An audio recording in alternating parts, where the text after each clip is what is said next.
जी तो हम पधार गए हैं आपके सामने आज फिर अपने इस YouTube चैनल कॉमर्स वाले सर, जिसमें आज हमारी केबीटी सीरीज का 5वां दिन है और आज हम बीएसटी का चैप्टर स्टार्ट कर रहे हैं 2 यानी यूनिट 2 की बात करेंगे आज हम, जो कि है प्रबंध के सिद्धांत मतलब प्रिंसिपल ऑफ मैनेजमेंट। प्रबंध के सिद्धांतों में हम आज जो चर्चा करने वाले हैं वो सबसे पहले आज हम प्रबंध के सिद्धांतों पर ही चर्चा करेंगे। मतलब इसमें वैसे 2 प्रकार के सिद्धांत दिए गए हैं, एक तो प्रबंध के सिद्धांत और एक वैज्ञानिक प्रबंध के सिद्धांत। जो प्रबंध के सिद्धांत हैं इनके जनक हेनरी फ्योल माने जाते हैं, जबकि जो वैज्ञानिक प्रबंध है, वैज्ञानिक प्रबंध के सिद्धांतों के जनक जो माने जाते हैं वो एफ.डब्ल्यू. टेलर को माना जाता है। आज हम चर्चा करेंगे सिर्फ प्रबंध के सिद्धांतों के जनक यानी हेनरी फ्योल के बारे में, और वैज्ञानिक प्रबंध के बारे में जो चर्चा होगी वो अगले वीडियो में होगी। प्रबंध के सिद्धांत जो हैं इनके जनक जैसा कि हेनरी फ्योल जी को माना जाता है, इनके 14 सिद्धांत कुल यहाँ पर वर्णित हैं। तो सबसे पहले तो अपन इस विशेषता यानी कि इस प्रश्न पर चर्चा करते हैं, फिर हम 14 सिद्धांत अगले प्रश्न में देखते हैं। प्रबंध के सिद्धांत से आप क्या समझते हैं और इसकी विशेषताएं लिखिए। प्रबंध के सिद्धांत से आप क्या समझते हैं, इसकी कई सारी परिभाषाएं दी गई थी, लेकिन हम जो चर्चा करने जा रहे हैं वो हेनरी फ्योल के द्वारा जो दी गई परिभाषा है उस पर ही चर्चा करने वाले हैं। प्रबंध भी आप जानते हैं और सिद्धांतों का तात्पर्य मतलब जहां पर नियमों और कानूनों को बनाया भी जाता है और नियमों कानूनों का पालन किया जाता है ना, उसको हम क्या कहते हैं, सिद्धांत कहते हैं। तो प्रबंध के सिद्धांतों के बारे में हेनरी फ्योल जी का क्या कहना है थोड़ा सा देखते हैं। प्रबंध के सिद्धांत स्थिर नहीं है, मतलब स्थिर ना होते हुए अपितु लोचपूर्ण होते हैं, यानी कि प्रबंध के जो सिद्धांत होते हैं उसमें स्थिरता नहीं पाई जाती है, उसमें लोचपूर्णता पाई जाती है। स्थिरता का तात्पर्य होता है कि प्रबंध के मतलब कि एक बार स्थिर हो गए उसके बाद उसमें किसी प्रकार का परिवर्तन नहीं किया जा सकता, तो ऐसी बात नहीं है। प्रबंध के सिद्धांत स्थिर नहीं होते हैं, बल्कि ये कैसे होते हैं, लोचपूर्ण।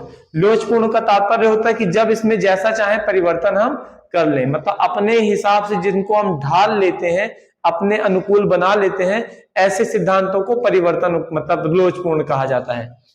इनका प्रयोग बदलती हुई परिस्थितियों को ध्यान में रखकर किया जाता है, तभी तो इसीलिए तो कहा गया लोचपूर्ण, यानी कि समय समय पर जो भी परिस्थितियां आती जाती रहती हैं, बदलती रहती हैं, तो प्रबंध के सिद्धांतों को हम उन्हीं परिस्थितियों के अनुसार परिवर्तित कर लेते हैं।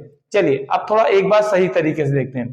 प्रबंध के सिद्धांत स्थिर नहीं होते हुए भी कैसे होते हैं, लोचपूर्ण।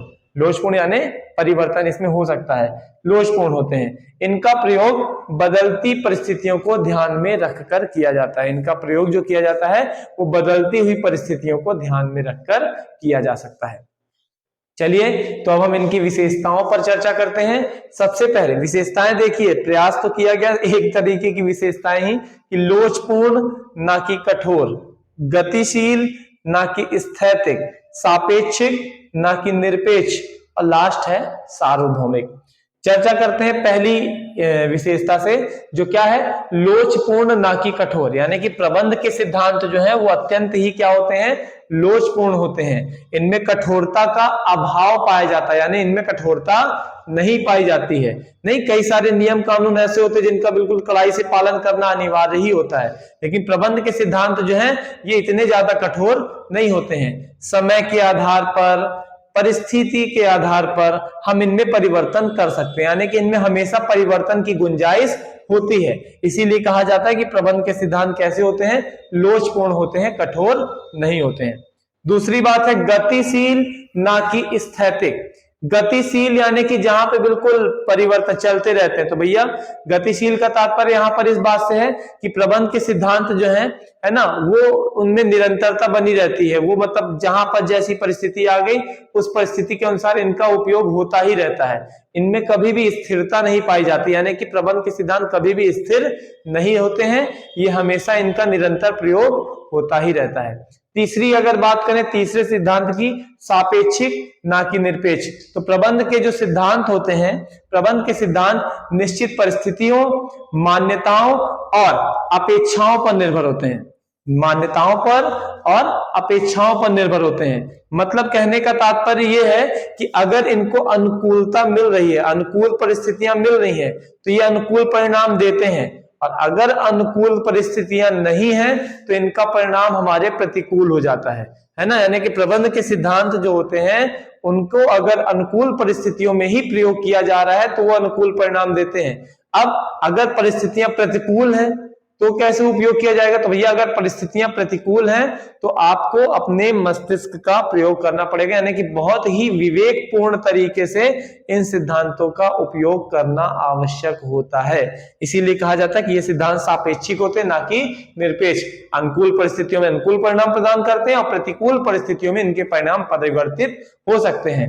अगर प्रतिकूल परिस्थितियों में भी हमको सही परिणाम चाहिए तो इनका उपयोग विवेकशील तरीके से करना पड़ेगा। लास्ट सिद्धांत है हमारा, मतलब लास्ट विशेषता है सार्वभौमिक। अब तो इसके बारे में तो जान ही गए होंगे भाई, बीएसटी पढ़ रहे हैं। सार्वभौमिक का मतलब होता है जो सभी जगह व्याप्त हो। तो चाहे एक व्यक्तिगत रूप से देखा जाए, सामूहिक रूप से देखा जाए, या किसी फर्म या उद्योग या संस्था किसी भी प्रकार से देखा जाए, प्रबंध के सिद्धांत हर जगह लागू होते हैं। यानी कि प्रबंध के सिद्धांत सभी जगह व्याप्त हैं। प्रबंध भी सभी जगह व्याप्त है और प्रबंध के सिद्धांत भी जो हैं वो भी सभी जगह व्याप्त हैं, यानी सभी जगह पर लागू होते हैं। चलिए अब इसका आप स्क्रीनशॉट ले लीजिए। मिलते हैं अगले प्रश्न में। तो अब हम पहुंच चुके हैं अपने प्रश्न क्रमांक 2 की ओर, और हमारे प्रश्न क्रमांक 2 पे हमने लिखा है कि फेयोल द्वारा प्रतिपादित प्रबंध के 14 सिद्धांतों में से किन्हीं 4 का वर्णन कीजिए। हालांकि जब ये आता है तो आपसे इस तरीके से ही पूछा जाता है कि प्रबंध के किन्हीं 4 सिद्धांतों का वर्णन कीजिए, लेकिन मेरे इस तरीके से लिखने का कारण सिर्फ और सिर्फ इतना है ताकि आपको ये याद हो जाए कि जो 14 सिद्धांतों का प्रतिपादन किया था वो हेनरी फेयोल जी ने किया था। हेनरी फेयोल जी का जो जीवन समय माना जाता है वो सन 1841 से 1925 तक का माना जाता है। 1841 से 1925 तक इन्होंने माइनिंग इंजीनियर के रूप में कार्य अपना शुरू किया था, और वहीं के प्रबंधक संचालक थे वो, और प्रबंधक थे मतलब। और प्रबंध के 14 सिद्धांतों का इन्होंने क्या किया था, निर्माण किया था। इसके कारण इसलिए इनको प्रबंध के 14 सिद्धांतों या तो प्रबंध के सिद्धांतों का जनक के रूप में मतलब जाना जाता है। हालांकि इन सिद्धांतों को जो स्वीकृति मिली थी वो लगभग 1946 के आसपास मिली थी। मतलब कि इनके जाने के बाद एक पुस्तक छपी थी, उस पुस्तक में इनके सिद्धांतों को स्वीकृति मिली थी कि हाँ प्रबंध के सिद्धांत ऐसे वैसे हैं जैसे भी हैं, है ना।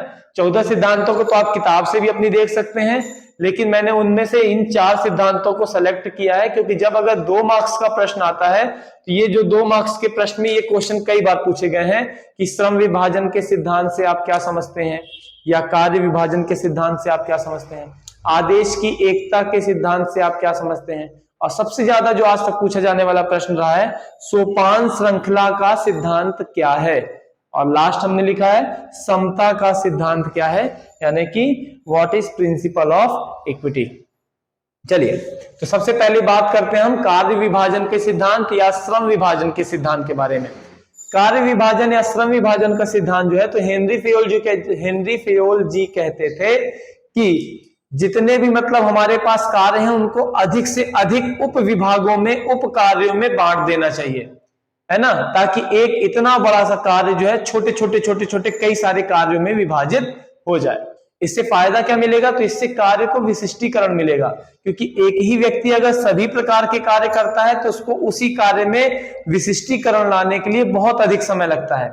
जैसे मान लीजिए कि जैसे कि एक टेलर मतलब दर्जी वाले टेलर की बात कर रहा हूं मैं, जो टेलर है तो वो क्या करते हैं, जब एक शर्ट बनाते हैं तो शर्ट के जितने पार्ट होते हैं, हाथ से लेकर कॉलर से लेकर के इधर सब कुछ वो एक ही व्यक्ति बनाता है। तो उसको सीखने में और अपने काम में निपुणता लाने में बहुत अधिक समय लगता है। लेकिन जो बड़ी बड़ी कंपनियों या फैक्ट्रियों में जब ये शर्टें बनती हैं तो कॉलर कोई और बनाता है, हाथ के ये कफ कोई और बनाता है, ये कोई और बनाता है, इधर का अलग, पॉकेट कोई और लगाता है। सारे के सारे काम जो होते हैं वो अलग अलग लोगों के द्वारा किए जाते हैं और शर्ट बन करके तैयार हो जाती है। ऊपर से ये जो यहाँ पे कॉलर में टैग वैग लगते हैं वो टैग वैग लगाने का काम कोई और करता है। तो इस तरीके से क्या होता है कि एक व्यक्ति जब वही कार्य करता है तो उस कार्य में क्या हो जाता है, निपुण हो जाता है। तो कार्य विभाजन के सिद्धांत के अंतर्गत इन्होंने यानी हेनरी फेयोल ने क्या कहा था कि जो भी हमारे पास कार्य है उसको अधिक से अधिक उप कार्यों, उप विभागों में विभाजित कर देना चाहिए। जब एक ही व्यक्ति फिर जब इस तरीके से काम करता है, मतलब एक ही काम को बार बार करता है, तो उसमें उस कार्य कार्य में क्या उसके कार्य में क्या आ जाता है, विशिष्टीकरण आ जाता है। और ये कार्य जो सौंपना चाहिए वो लोगों को उनकी रुचि और योग्यता के आधार पर सौंपना चाहिए, क्योंकि जब हमको हमारी इच्छा के अनुसार कार्य मिलता है करने के लिए तो हम उस कार्य को बहुत ही मन लगा करके करते हैं।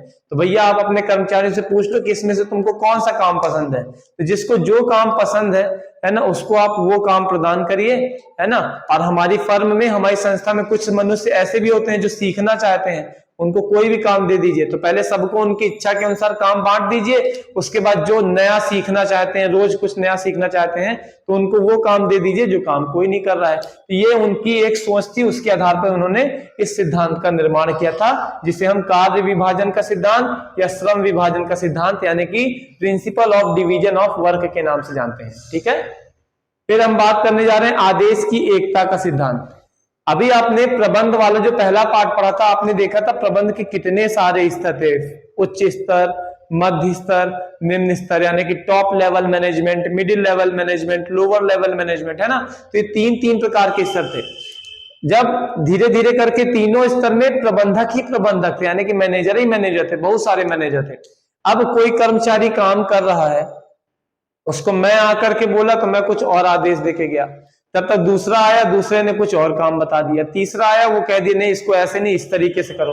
तो जब किसी कर्मचारी को कई सारे प्रबंधकों के द्वारा, कई सारे मालिकों के द्वारा जब उसको दिया जाएगा, मतलब आदेश दिया जाएगा, तो ऐसी दशा में वो व्यक्ति यानी कि वो कर्मचारी जो है वो कंफ्यूज हो जाएगा, और कंफ्यूजन की स्थिति में वो कोई भी काम नहीं कर पाएगा, यानी कि तीनों में से किसी के भी आदेश को नहीं मान पाएगा, क्योंकि वो समझ ही नहीं पाएगा कि हम तीनों में से किसके आदेश को माने या किसके आदेश को नहीं माने।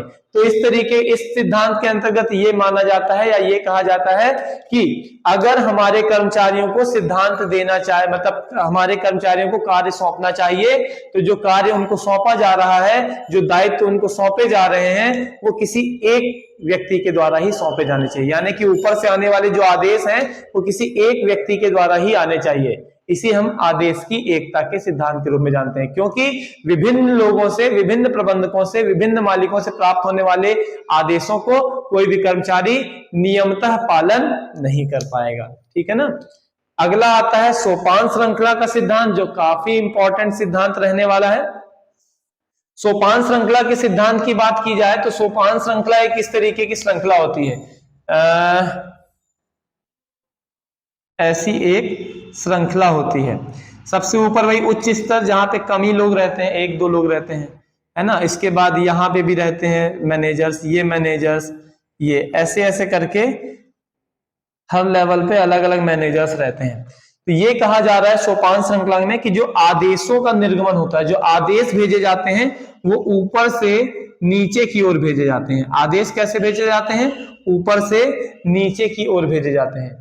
और लोगों की जो यानी कि जो कर्मचारी होते हैं उनकी समस्याएं कैसी जाती हैं, तो वो नीचे से ऊपर की ओर जाती हैं और क्रमशः जाती हैं, नीचे से ऊपर की ओर जाती हैं। यानी कि कुछ ज्यादा ही बड़े स्कूलों की बात कर ली जाए, मान लीजिए स्कूल का एक एग्जांपल ले रहा हूं मैं, तो भैया अगर मान लीजिए क्लास में किसी को कोई समस्या है तो क्लास मॉनिटर से बताएगा, मॉनिटर क्लास टीचर से बताएगा, क्लास टीचर प्रिंसिपल से बताएगा, है ना। तो इस तरीके से जाकर के एक श्रृंखला, प्रिंसिपल को अगर कुछ वो भेजना है, मतलब कि आदेशों का पालन करना है, तो प्रिंसिपल सर किसके आधार पे, वो टीचरों को बताएंगे। टीचर अगर उसके पास कुछ ज्यादा ही मतलब बड़ी समस्या, वो खुद भी बच्चों को बता सकते हैं, नहीं तो वो सीधे सारे मॉनिटर्स की एक मीटिंग लेंगे। मान लीजिए गेम्स के लिए कुछ वो प्रिंसिपल सर ने कहा कि चलो भैया गेम्स कराने हैं, तो आने वाली वो 20 तारीख से लेके 25 तारीख तक गेम होंगे। उन्होंने किसको बताया? जो स्पोर्ट टीचर है उनसे बात कर ली। अब स्पोर्ट टीचर अगर हर एक क्लास में जा जाके बताएगा तो समस्या होगी।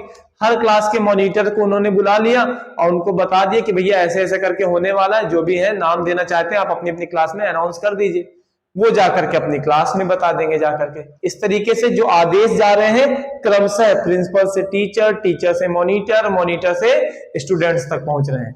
अब उसमें किसी स्टूडेंट को कुछ पूछना है कि भैया ये वाला गेम होगा या नहीं होगा, या हम नहीं खेल पाएंगे, क्या डेट आगे बढ़ सकती है, क्या हमको सिर्फ वो, या कोई जानकारी लेने की 21 को कौन से गेम होंगे, 22 को कौन से होंगे, 23 को कौन से होंगे, तो उसको अगर जानकारी लेनी तो क्या सीधे प्रिंसिपल सर के पास जाएगा? नहीं, वो जाएगा अपने मॉनिटर से पूछेगा, मॉनिटर को सब पता होगा तो मॉनिटर बताएगा, मॉनिटर को अगर नहीं पता होगा तो मॉनिटर को नहीं पता हो तो वो जाकर के फिर स्पोर्ट टीचर से पूछेगा, स्पोर्ट टीचर को नहीं पता होगा तो वो जाकर के किससे पूछेंगे, प्रिंसिपल सर से पूछेंगे जाकर के। मतलब कहने का तात्पर्य ये है कि आदेशों का निर्गमन होता है वो ऊपर से नीचे की ओर, और अगर किसी को कुछ समस्या है तो वो नीचे से ऊपर की ओर जाती है।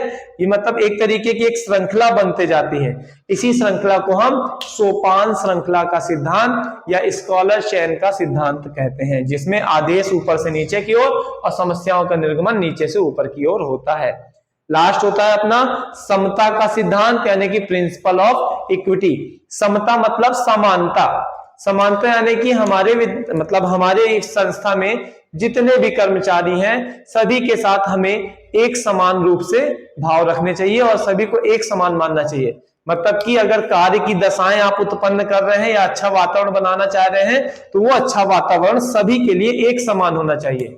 मित्रवत व्यवहार सभी के लिए एक समान होना चाहिए, मतलब सभी से मित्रवत व्यवहार करना चाहिए, सभी को पर्याप्त, मतलब ऐसा नहीं कि हमारे 2-4 कर्मचारियों के द्वारा जो भी सुझाव आ रहे हैं उनको आप मान रहे हैं, बाकी कोई इंसान कुछ कहना चाह रहा है तो आप उसकी सुन ही नहीं रहे, तो ऐसा नहीं है। मतलब जो अधिकार प्रदान कर रहे हैं वो सभी को एक समान रूप से प्रदान किए जाने चाहिए। ये भी कहना था किनका, हेनरी फेयोल जी का। इसलिए उन्होंने समता का सिद्धांत नामक एक सिद्धांत बनाया, जिसमें उन्होंने कहा कि हमारे संस्था में विद्यमान जितने भी कर्मचारी हैं सभी कर्मचारियों को सभी कार्यों के लिए समान अवसर प्रदान किए जाने चाहिए, और उनके साथ जो व्यवहार किया जाना चाहिए वो भी एक मित्रवत पूर्ण किया जाना चाहिए। उनके सुझावों को भी मानना चाहिए, कहीं अगर वो कुछ भी मतलब सुझाव मांगना भी चाहिए और मांगने के बाद उनको मानना भी चाहिए। ठीक है ना। इस तरीके से मैंने आपको 4 सिद्धांतों के बारे में बताया। अगर आप किसी और सिद्धांत के बारे में भी जानना चाहते हैं तो बिल्कुल आप कमेंट कर सकते हैं। आज की क्लास में मैं इन 2 क्वेश्चन पे ही चर्चा करना चाह रहा था। कल हम बात करेंगे फिर वैज्ञानिक प्रबंध के सिद्धांतों पर और इसके अन्य क्वेश्चंस पर। बीएसटी का वीडियो है और बीएसटी में अभी आपके पास समय ज्यादा है, इसीलिए इसके वीडियो ज्यादा लॉन्ग नहीं कर रहे हैं। चलिए आज के लिए इतना ही। मन लगाकर पढ़िए। All the best.